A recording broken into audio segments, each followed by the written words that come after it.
Hey guys, tonight we slip quietly into the wooden shadows of a Kyoto dojo. The paper walls glow faintly in the moonlight, and the scent of oiled pine and old tatami mat rises softly as you step barefoot across the floor. Somewhere, in a far-off corridor, a wind chime shivers once and falls silent. Inside this stillness, a lone figure kneels, motionless, his sword resting beside him.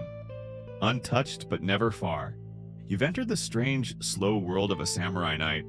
You probably wouldn't survive it. Not because it's dangerous, though it might be, but because it's quiet. So very, very quiet. The kind of quiet that rattles the bones of anyone used to glowing screens or microwave beeps. Here, insomnia isn't battled. It's studied, sharpened, wielded like a blade. So, before you get comfortable, take a moment to like the video and subscribe, but only if you genuinely enjoy what I do here. And while you're at it, drop a comment telling me where you're watching from and what time it is there. I always love seeing the global village we drift off in. Now, dim the lights. Maybe turn on a fan for that soft background hum, and let's ease into tonight's journey together. You kneel beside the samurai. He's still in his hakama, though his armor rests folded neatly nearby. He isn't sleeping. He's waiting not for anything, but within something. His breath is slow, almost imperceptible. In his lap rests a short sword, wakizashi sheathed, silent, glinting faintly in the moonlight. It's not here for battle, it's here for balance. Because for the samurai, sleep was not always a given. It was something to be earned, invited, practiced. He shifts, just barely. His fingers adjust on the sword's hilt, not to draw it, but to feel it. The weight, the cold, the reassurance of stillness. This is a man trained to react in less than a heartbeat yet right now. He's letting the moment extend for hours. Historians still argue whether the samurai's insomnia was a cultural accident or an intentional discipline. Some blame their rigid schedule night watches, endless rituals, the fear of surprise attack. Others suggest they cultivated wakefulness deliberately, using it as a meditative edge, a kind of nightly sharpening of the soul. And here's the fringe detail: some samurai believed that true readiness could only be tested in sleeplessness. If you could sit, alert and still, through the entire night without drifting off, you proved not just strength, but presence. You sit beside him now, mirroring his posture. The floor creaks under your weight, but he doesn't react. A cricket chirps outside the sliding door. You hear it. So does he. But it's not a distraction. It's part of the atmosphere. His hand moves slowly, drawing the blade just enough to make a sound. Shing. Then, just as slowly, he slides it back. The act is precise. It's not performance. It's rhythm. There's a term yagoshi, a sitting posture used during sudden sword drawing. But here, it's not used for attack. It's used for meditation. Each movement is smooth, controlled, like breath with edges. You try to mimic the motion with your own hand, imagining the blade. The weight, it's calming, in a strange way. The repetition, the silence, the focus, the world outside merchants, politics. Obligations fades into paper-thin distance. You glance at the samurai's face. His eyes are open but unfocused. He's not watching anything. He's listening. Not for footsteps or enemies, but for himself. For the moment his mind wanders, so he can gently bring it back. That's his form of sleep. It might not look like rest, but it is, in its own way, like a sword sheathed but present. The floor beneath you sighs gently with age, warmed by centuries of footsteps and thought. You shift on your knees, letting your body settle into the familiar weight of the moment. Around you, the dojo breathes, not in noise, but in presence. The air carries the faint aroma of sandalwood, smoked pine, and the ghost of last night's tea. The samurai beside you hasn't moved. Not much, anyway. But his awareness is alive, not sharp like a spear, but deep, like water in a still pond. You glance around the room now and notice something else. It's not just him who's quiet. The space itself seems designed for silence, because architecture mattered more than you'd think. The rooms in a samurai home were carefully proportioned, using tatami mats as units of measure. The mats themselves woven straw, soft and firm, kept footsteps muffled and bodies grounded. Most rooms in a well-ordered estate had between 4 and 8 mats, depending on status and purpose. You look up, the wooden beams above are dark, solid, unadorned, simple, strong, not meant to impress, but to endure. Historians still debate whether the architectural simplicity of samurai homes was purely functional or also philosophical. The prevailing view leans toward both a reflection of Zen influence, restraint, and constant preparedness. Now focus on the walls, not plaster, not brick, but shoji sliding doors made of paper stretched over wooden frames. They filter light, reduce echoes, and breathe with the house. If someone approached, you wouldn't hear their words, but you might hear the shift of air, the pat of a foot, and the floors carefully swept, free of clutter, unburdened by furniture. A samurai's room had just what it needed: a sword rack, a writing set, maybe a hanging scroll with a brush painting of mist or pine. Every object had to belong. It wasn't sterile, it was intentional. You shift again, and your knee brushes a small, lacquered chest. It's a pillow box, yes, a box, not a feather-stuffed cloud.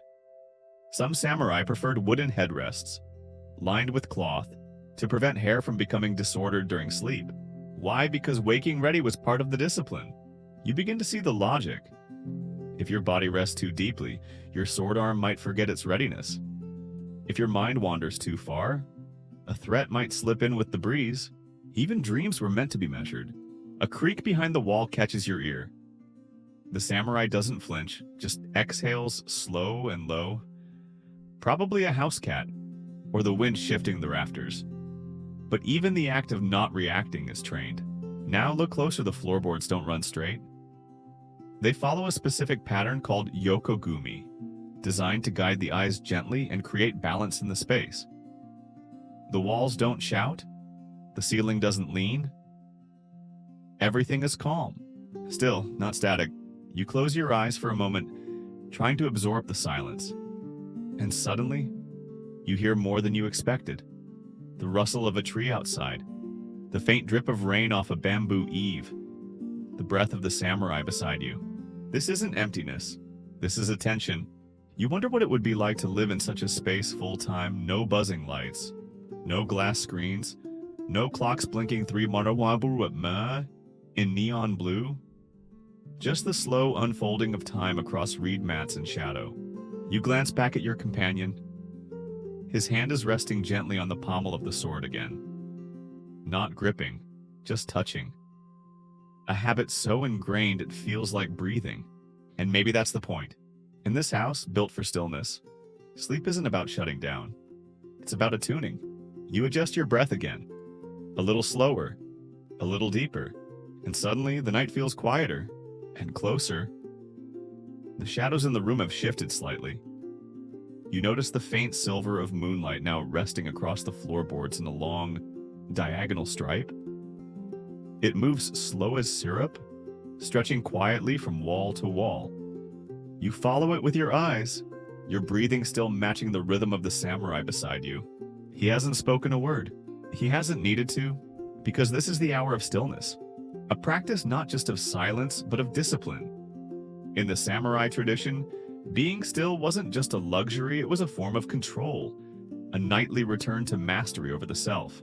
You begin to mimic his posture, knees slightly apart, back straight but not stiff, hands resting softly on thighs, palms down. Your muscles whisper protests, little twitches, urges to scratch an itch, to shift your ankle, to crack your spine, but you don't. You sit, you breathe, and you begin to understand. In the Edo period, some samurai practiced zazen, a form of seated meditation inherited from Zen Buddhism. It wasn't about relaxing. It was about being aware, sitting for hours, eyes half-lidded, posture correct, mind empty but alert, not daydreaming, not chasing thoughts, just observing them until they passed like clouds. Historians still argue about the extent of zazen's integration into samurai daily life. Some clans fully embraced it, building small meditation huts near their quarters. Others practiced only sporadically, treating it more as a tool than a daily ritual. But for many, especially those who found sleep elusive, it was a replacement for sleep. Because if the body is rested and the mind quiet, does it matter whether you slept or simply sat? The samurai breathes in. You follow. He breathes out. You follow. Your heartbeat slows a little more. You notice the feeling of your kimono brushing against your ankle, the weight of air in your nose, the way your tongue rests against the roof of your mouth. These are things you've always had. You're just now noticing them. And this awareness is a kind of peace, a kind of defense against the mind's chatter. Because that's what insomnia really is, isn't it? Thoughts moving faster than sleep? Questions circling like hawks. But here, you let them circle, and then let them go. The samurai opens his eyes slightly. His gaze is soft, like a candle that doesn't flicker. He looks at you, but not into you. Not through you, just with you. Then he speaks, one word, ma. It means pause, space, or sometimes negative space. A sacred gap between actions. The breath before a sword is drawn. The silence between notes and music. Tonight, it's the space between waking and sleeping. You let the word sit in your mind like a warm stone. Ma. A child might think nothing's happening, but to a samurai, it's everything. And so you sit in the still room with the soft sword beside you, the breeze against the shoji, the moonlight gently crawling across the floor. And for once, you don't want to move, because stillness doesn't mean stuck. It means settled. The sound comes softly shing like wind slipping between blades of grass. You open your eyes again, just in time to see the samurai drawing his sword. Slowly, reverently, no threat, no speed, just the sound. A sound with weight. He lifts it with both hands, not high, just enough for the moonlight to spill across the polished steel. The blade gleams, not brightly, pow, but deeply, like a pool catching starlight. You expect him to move, to strike, to demonstrate something, but he doesn't. He simply sits there, sword raised, breathing. The sword is not a weapon tonight. It's a metronome. Each inhale lines up with the weight of the steel. Each exhale lengthens as if to match the sword's silence. It's hypnotic, not performative, not for battle, for quiet. There's a tradition in Kenjutsu sword drawing as art not just for dueling, but for discipline. The way one draws, raises, and returns the blade is meant to train the spirit, not just the reflex. Historians still argue whether solo practice at night was widespread among samurai or more of a romantic ideal. Some scrolls mention Yami no Keiko, training in the dark done not to improve skill, but to test one's presence when vision faded and focus frayed. And here in front of you, that ideal lives. The samurai lowers the sword slowly. He doesn't sheathe it. Not yet. He rests the blade across his knees, edge up, as if listening to it. There's no fear, not even tension, just awareness. He begins to move, not a kata, not a fight, but a single flowing gesture: raise, tilt, return, again and again. Each time the blade sings gently in the air, you feel your own breath respond. It's like watching someone pour water from hand to hand. The sword is part of him, not an extension, but an echo. You try copying the movement using only your hands. There's no weight in them, no blade, but you imagine it. And somehow, the slowness becomes the point. You feel your heartbeat soften. The samurai finally sheaths the sword. The sound click is almost satisfying. Not closure, not finality, just readiness. That's the lesson. You don't unsheath the sword to attack. You do it to calm the hand that could. You glance back toward the wall where a long wooden rack holds other blades, some curved, some straight. Each one has been oiled, wrapped, and laid down like sleeping guests. No dust, no rust, just reverence. And here's the strange, fringe detail. Some samurai believed the soul of a sword could listen. That if you drew it in anger, it would remember. That it preferred quiet to clamor. Even the act of cleaning the blade could become a prayer. You imagine your own thoughts, your own insomnia as a blade, something to be unsheathed gently, examined, and then returned to stillness, not forced into silence, but acknowledged. Then set down. The samurai closes his eyes again, hands resting atop the sheathed sword. He's not asleep, but he's closer now, and so are you. The candle burns low now, flickering slightly from a breeze you didn't feel. Its flame casts a warm pool across the tatami, dancing along the samurai's shoulder, the lacquered scabbard, the edge of the paper screen. Outside, the wind rustles faintly through bamboo, barely enough to call a sound, more like a reminder that the night continues. The samurai is on his feet now, quietly adjusting his robe, sliding the door aside with the lightest touch. He steps out into the corridor barefoot. You follow. His movement is deliberate, but not slow. He knows exactly where each floorboard will creak and which to avoid. This isn't stealth, it's awareness. You trail behind, matching his pace, your own steps soft as thought. Down the hall, toward a small inner courtyard. The roof opens to moonlight. The garden glows silver. You can just make out moss-covered stones, a basin filled with still water, and the curved silhouette of a pine. He's on night watch. Historians still argue whether samurai commonly took on these nocturnal patrols, or whether it was reserved for elite guards and castle retainers. What's certain is that in many households, especially in more turbulent provinces, someone always stayed awake. The phrase yakan no ban referred to night duty. But it wasn't just patrolling the gates. Sometimes it meant simply being present, listening, watching, waiting. Because for samurai, danger rarely announced itself. You reach a corner where the house opens toward the garden. The samurai kneels again, not to pray, not to rest, but to observe. His hand rests on the hilt once more. Not drawn, just aware. And here's the odd little detail: some samurai trained their ears to recognize enemy movement by floorboard sound alone. Each board, each joint, each hallway had a distinct creak. To sleep was to risk forgetting. To remain half awake was to hear the story the wood told. He shifts his weight now barely, and you notice how his presence seems to merge with the building. Like the house isn't something he's in, but something he's part of. He gazes into the garden. There's no sign of threat. Just the wind nudging bamboo. A frog calling softly from somewhere near the koi pond. The faint ripple of a carp, turning just once. And yet he remains alert. Not afraid, not anxious, just open. You crouch beside him. Try to still your thoughts. You're not on duty, not defending a daimyo's family or watching for spies. But somehow, it still feels important. Because you're keeping vigil with him, and in this stillness, a strange comfort arises. You're not being asked to sleep tonight.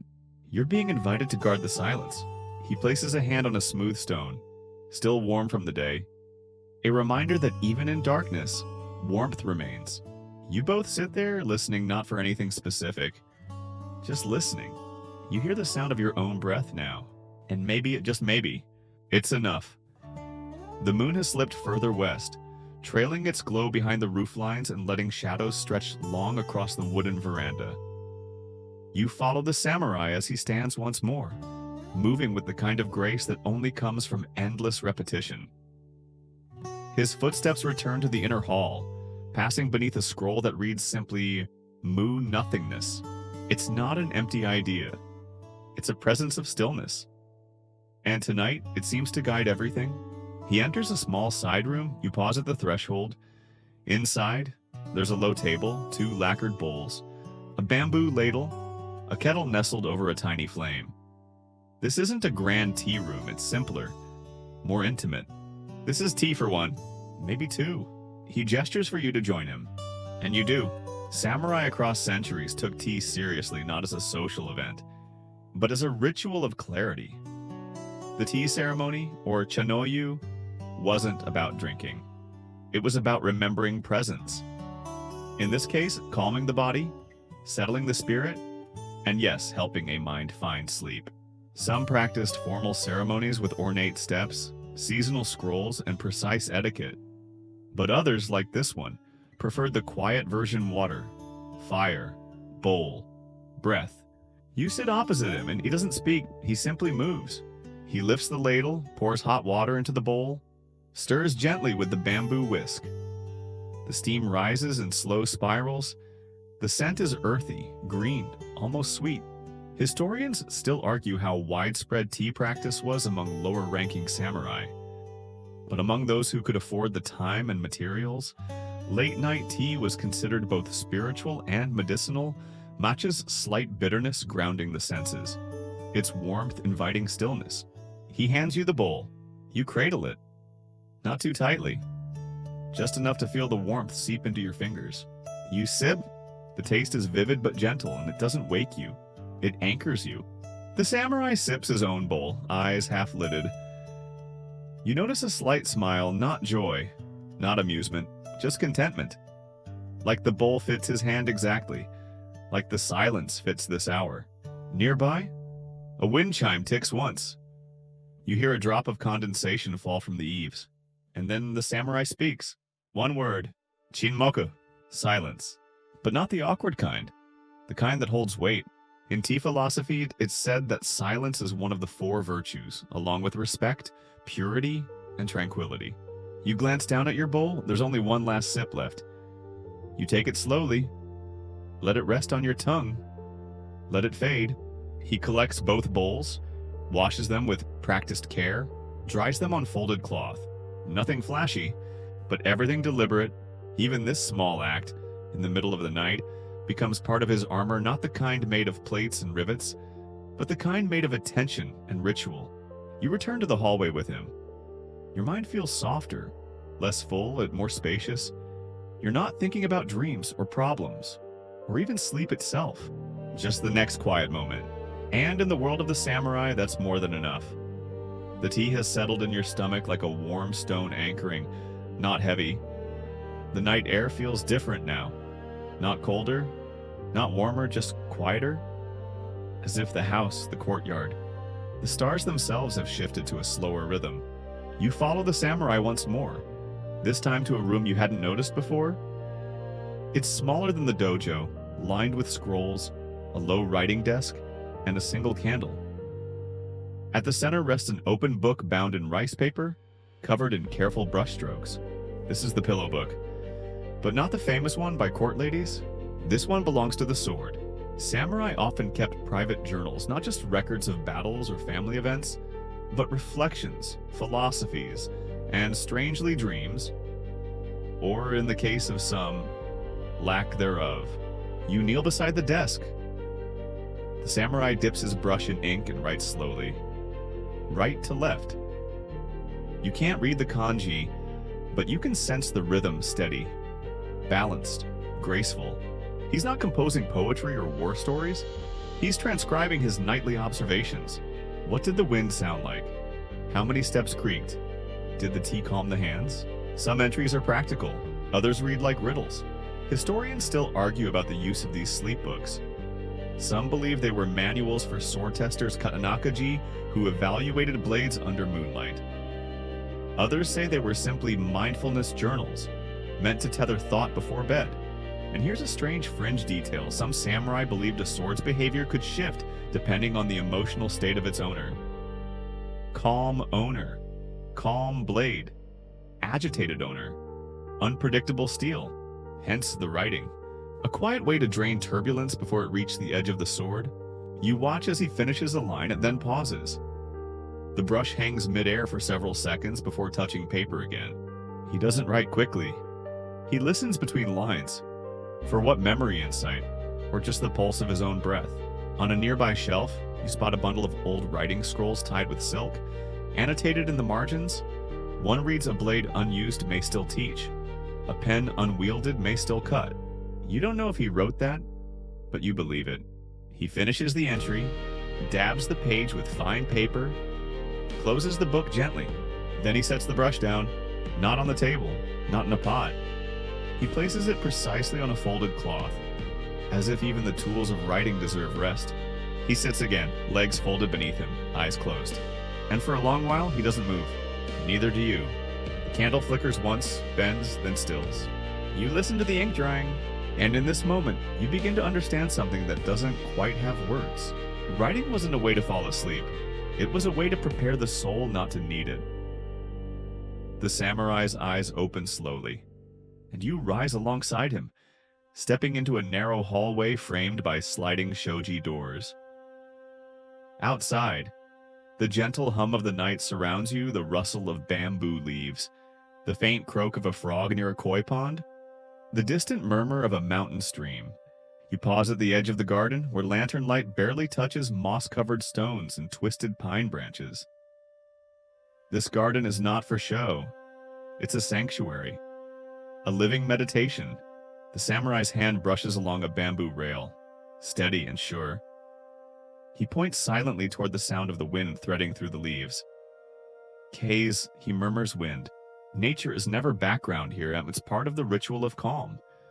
The samurai listened deeply to the rustle, the drip, the breath of the earth itself. Even the faintest sound becomes a guide for stillness.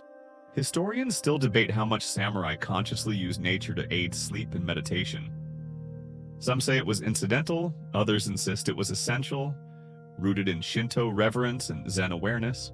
One fringe detail holds: some samurai believed the whispering wind carried messages from ancestors or spirits, reminding them of vigilance and grace even in rest. You sit cross-legged on a stone bench, feeling the coolness seep into your skin. The air tastes fresh, faintly sweet with the scent of pine resin. The samurai closes his eyes.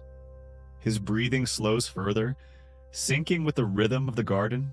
You close yours, letting the soft murmur of wind and leaves fill the space inside.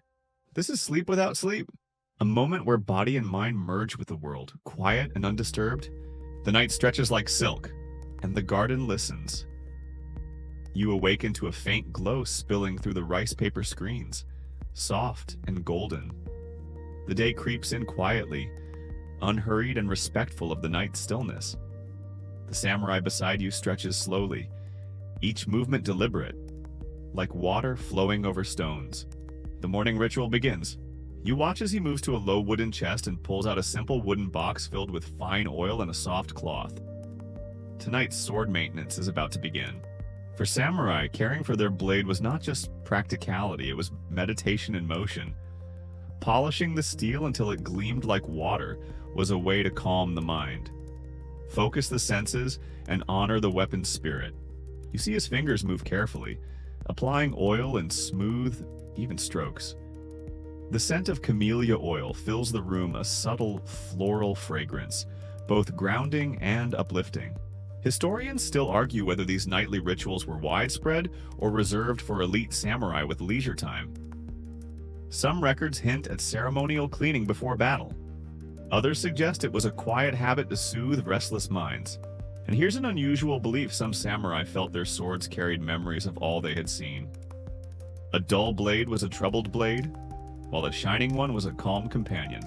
You take a breath and try to mimic the slow, rhythmic motion. Oil, polish, oil again, feeling your own tension ease with each pass. The samurai smiles faintly, sensing your effort without words. For him, this is more than upkeep. It's a nightly prayer, an act of mindfulness, and a promise to be ready when dawn breaks. The dojo is quiet again, but the morning light has grown brighter, filtering softly through the rice paper screens. You find yourself seated beside the samurai as he prepares for the day ahead. But before he dons armor or sharpens his blade for combat, there is one more ritual to attend to: the final exercise of calm and focus. This is the practice of breath control, known in Japanese as kokyu. It's a subtle art, where the inhalation and exhalation are carefully measured, slowing the heartbeat and stilling the restless mind. The samurai inhales deeply through his nose, expanding his abdomen, then exhales slowly through his mouth, releasing all tension with the breath.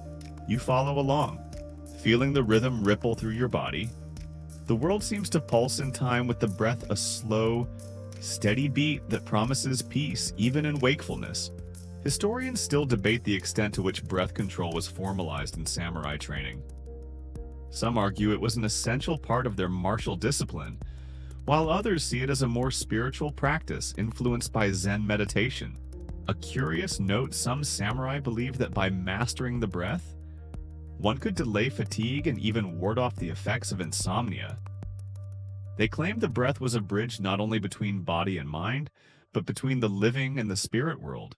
You imagine sitting like this in the stillness of dawn, the soft sounds of the morning filtering in birdsong, the rustling of bamboo, a distant temple bell.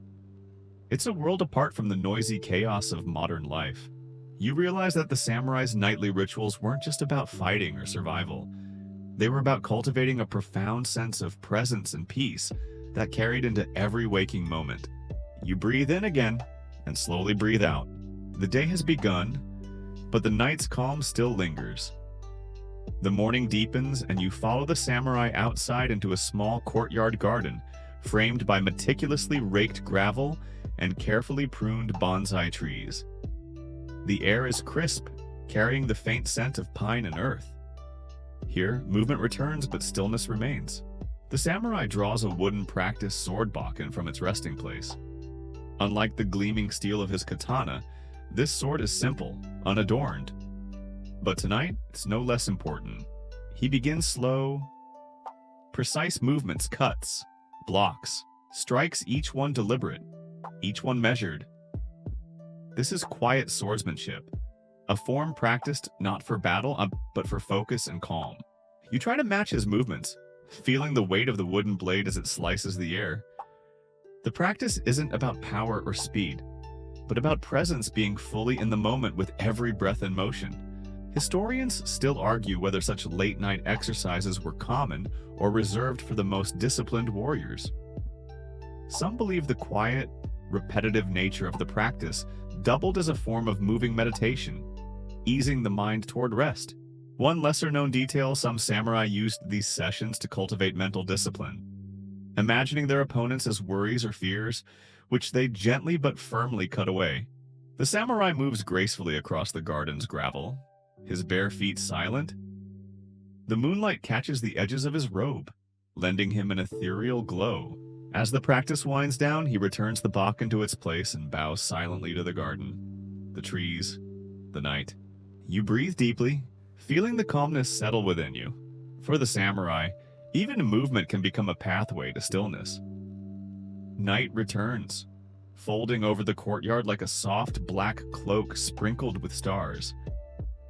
The samurai retreats to a small alcove lined with scrolls and ink, a place where words meet silence. You sit quietly as he opens a delicate calligraphy set: brush, inkstone, paper. Tonight, the samurai turns to poetry. Not the loud kind of poetry, but the whispered, slow kind that catches the breath.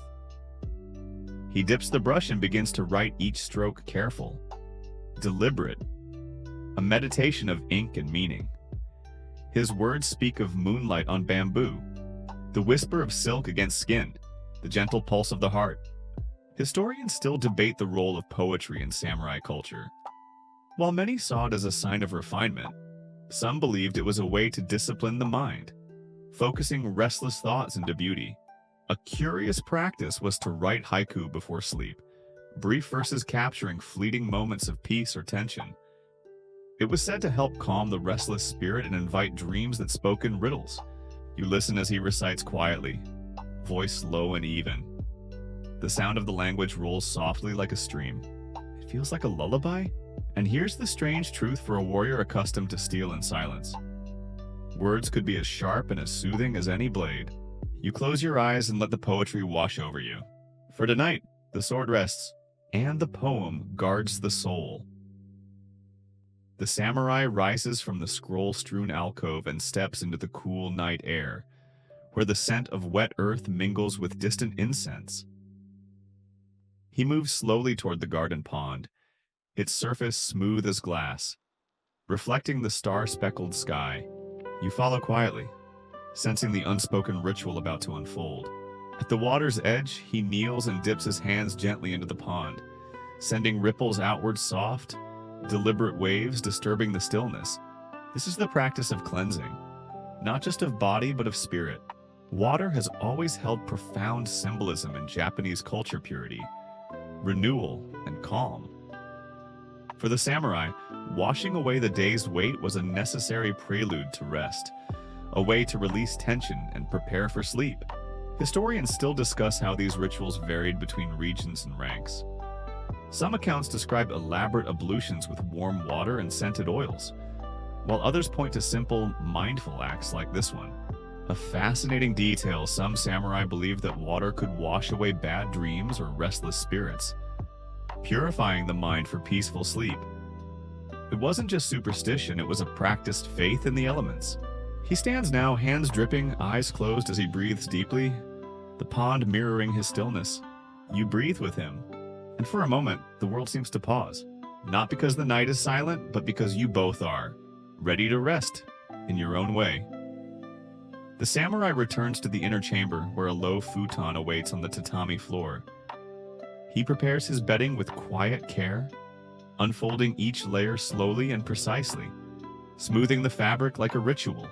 You watch as he adjusts a small wooden pillow harder than any you've known, but said to keep the neck aligned and the mind alert, even during the rest. The idea of sleep here is different. It's not about surrender or losing control. It's about resting while remaining present. Historians still debate how deeply the samurai incorporated these sleep practices into daily life. Some suggest strict discipline made true rest difficult. Others argue the practices fostered a unique form of restorative calm. You lie down alongside him, feeling the firmness beneath you, the quiet of the room wrapping around like a gentle cloak. He closes his eyes but remains poised. Breathing in measured rhythms, you begin to feel the same stillness settling in your body. The samurai's last thought before sleep is a promise to remain ready. Always. Not for battle, but for the peace that comes from true mastery. The night deepens, shadows softening to velvet. The dojo is still except for the slow, steady breath of the samurai lying on his futon. His sword rests within reach. Silent but present, a guardian even in rest. You feel yourself sinking into the calm, the rhythm of his breathing becoming your own. The world outside fades to a gentle murmur, replaced by the quiet strength of presence and discipline. The samurai's mind drifts not into dreams, but into a space of blade-silent clarity, where rest is not absence, but a deep, unwavering watchfulness. Historians still argue whether this kind of sleep was common or exceptional. But for those who mastered it, rest was both refuge and readiness. You close your eyes, wrapped in the stillness of centuries-old rituals and whispered stories. And now, as the night carries you gently onward, remember this: the samurai's insomnia was not a curse, but a carefully tended art, a balance between vigilance and peace. So let yourself drift slowly, softly, like a blade slipping quietly back into its sheath. Now, breathe slowly, in and out, as gently as the night air brushing across the tatami mats. Feel the weight of the sword at your side, the quiet hum of the dojo fading into a gentle echo. Let your thoughts settle like soft falling leaves, drifting without urgency. You've traveled through shadow and silence, through stillness sharpened like steel. The samurai's vigilance is yours now, a quiet presence, holding space around your dreams. There's no rush, no need to chase sleep, just rest, wrapped in the calm of ancient wisdom, held by the rhythm of steady breath and the quiet promise of dawn. Let your body soften, your mind slow, the world pause. Because here in this moment, you are safe, and now it's time to rest.